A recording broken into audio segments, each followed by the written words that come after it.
Once again, Natsuo proving he isn't a typical dense MC, or a character that just annoys me.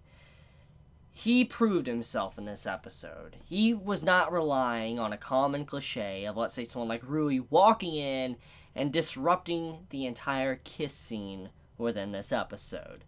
Even though he did not kiss Miu, I think that's how you pronounce her name, even though he didn't kiss her, it wasn't because of a cliche of like, oh, another love interest walks in, interrupts it, makes it very complicated or, just awkward. It wasn't like that. The reason why he did not kiss this new girl introduced in this episode is because he had enough self-respect for himself, for her, and he just didn't want anyone to have some mixed feelings and force it at all. Because for all he knows, Miu, that could have been her first kiss ever, and so he did not want to steal that away from her just because some teachers like you need to get some info on how to write a novel. So I respect Natsuo greatly. I already have been respecting him a lot for what he did for Momo last week, for what he's done for Rui, and then what he did for Hina, just all different things he's done. I have to say, as a character, he's definitely realistic, and one of the best MCs I've seen in this type of genre in a while. I'm not saying he's the best, but he's just a really good character. He's not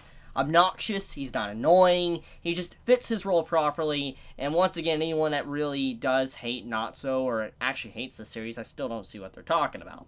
But okay, so, new character introduced this week, Miu. Now, I noticed there's a pattern going on here. Last week, we were introduced to a character, Momo, and I've already went full length into what it was about, how she was a lonely girl, and she just was seeking someone to be with. Not necessarily romantically, but just someone that she can be with, someone that, she wouldn't be lonely with anymore. And Natsuo kind of filled in that gap. Being able to make food for her, it allowed her to realize something she lost, and that she does have a friend instead of just always needing to have, like, a boyfriend or something. So, I like the direction Momo's character went, and, Natsuo turned her down as like, hey, I don't want to be with you, you don't need me, I don't want to be in a relationship with you, I think we should just be friends. It was a great way to handle that.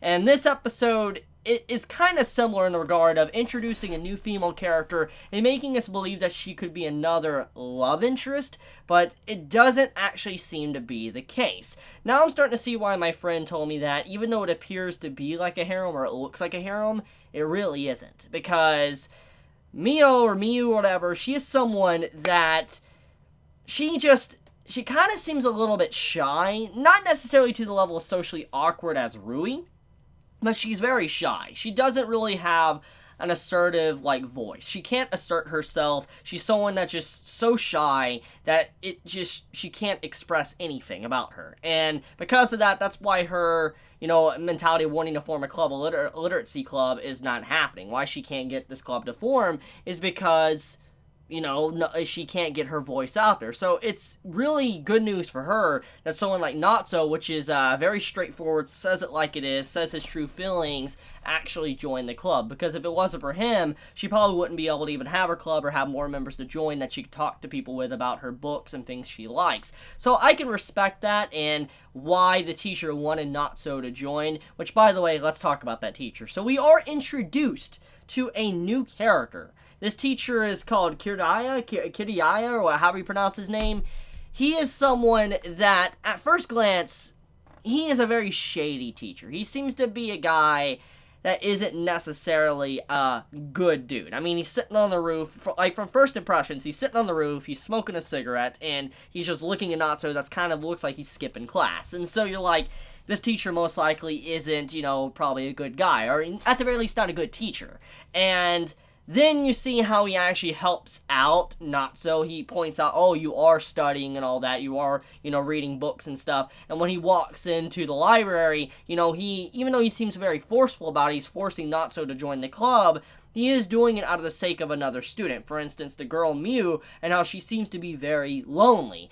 Now, I do find it odd that they tried to make it look like the teacher was a bad guy, but it seems like he was having some form of inappropriate relationship with his student, but that did not turn out to be the case. And I think the reason why I did that was to show what's going on in Natsuo's mind. Remember, Natsuo, he's in love with Hina. He likes her, his teacher. And because of that, it's obvious why he would have thoughts like this. And that entire scene was to represent that Natsuo, he's always thinking this, he's still not over the fact of who Hina is, or him wanting to be with Hina. That still has not stopped his mind wandering around that area. And so seeing that, obviously he would assert his own thoughts, his own feelings in that moment, and think like, oh, they must be doing something like this. But in reality, it was very innocent. The teacher was just helping out the student because something got in their eye. So I have to say, I do like that subtle nod to what's going on with Natsuo behind the scenes, how he's still not over it. And the ending of the episode kind of does show that we're going to get more progression on that side of things, because Hina mentions, like, hey, let's go out and all that, let's go get some food or whatever, you know, this upcoming weekend, and we could talk about things. And we know for a fact things are going to get a lot more complicated, because that entire segment that happened, like, on episode 2 or 3 with Hina and Natsuo, that was really never, like, officially concluded. Like, it was very awkward. It was the whole reason Natsuo kind of ran off and ran away from the home. You know, it makes sense why that's very awkward. And I feel like they're finally going to be able to put that at peace maybe in the next episode, or make it a lot worse depending on where the story goes, because of them finally spending time just them one-on-one together. But anyways, getting back onto the girl and the teacher.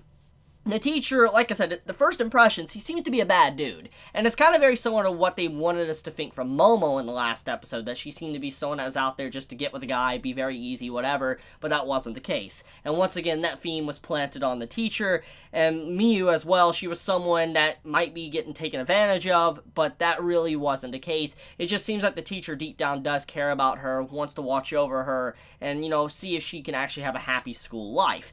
And in this case, that's what happened. You know, he got the literacy club to start, he got more people to join through Natsuo, and so everything at the end of the day ended out really well for them.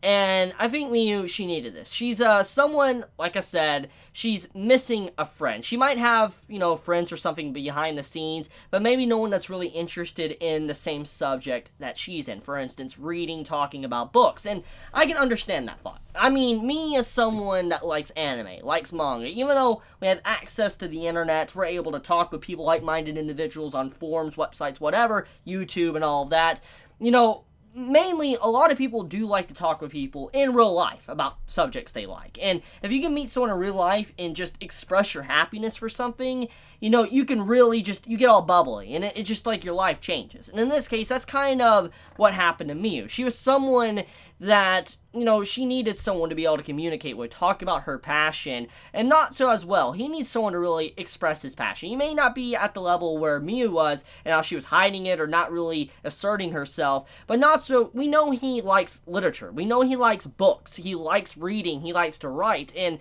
he needs someone to be able to communicate that with. And even though he might not get, you know, romantically with Miyu, it'd still be nice if he has a friend that he could talk about with stuff he likes. And Rui obviously picked up on this in this episode. She, even though she might be somewhat interested in books, she isn't as interested as maybe someone like Miyu or, you know, Natsuo, our MC, but she was catching on that, you know, she wants to know more about the guy she's crushing on. She needs to hang out with him. She wants to be in the same club with him, and she wants to be able to get into the same stuff that he's in. It shows that she does have feelings for the man, but she just still is very unaware of what she is feeling, and I am looking forward to the day to when she does find out. Thankfully, Natsuo is very aware. He's very aware that Rui is in love with him, or at the very least feeling jealousy, because he does mention at the beginning of the episode, that face you're making, you know, it's obviously jealousy. That's kind of what he's thinking in his mind, and he's like, she's not even aware of her feelings that she's feeling towards him, but he is aware. So he's not a dense MC. He's not dense to where he doesn't see that she's loving on him or loves him at all. It just, he's choosing to ignore it because it would complicate so many things, and, you know, the relationship as friends and all that with everybody else if he was to make a move on that. So I can respect it. But anyways, overall, it's a good episode. Like, it's a very simplistic but good episode of Domestic Girlfriend. I do think that at the end of the day, I still do not like Hina, especially with that final segment, because there's just still so much about her. I mean, she may be probably an innocent girl in terms of she's trying to be a good person, but I've already discussed in length about how I feel about her, what her actions is, and how she's with someone that's having an affair. I don't agree with what she is doing, and in this case, I still think that Rui is the better character of the two. If, you know, our MC has to choose one or the other, Rui is the better one, and Hina, she can stay with the person that she's having an affair with. So, yeah. But I love you guys. Tell me your thoughts in the comments below, how you felt about this episode. Did you enjoy it? Did you hate it? Please be honest in the comments below. If you want to continue seeing my content, please hit that bell icon down below, because for some reason, even if you click the subscribe button, you don't always get notified. So if you do want to get notified, please hit that bell icon, and even if you don't do it for me, at the very least, do it for the others you care about, because it does help out YouTubers a lot. And with that, I love you guys. Chibi out.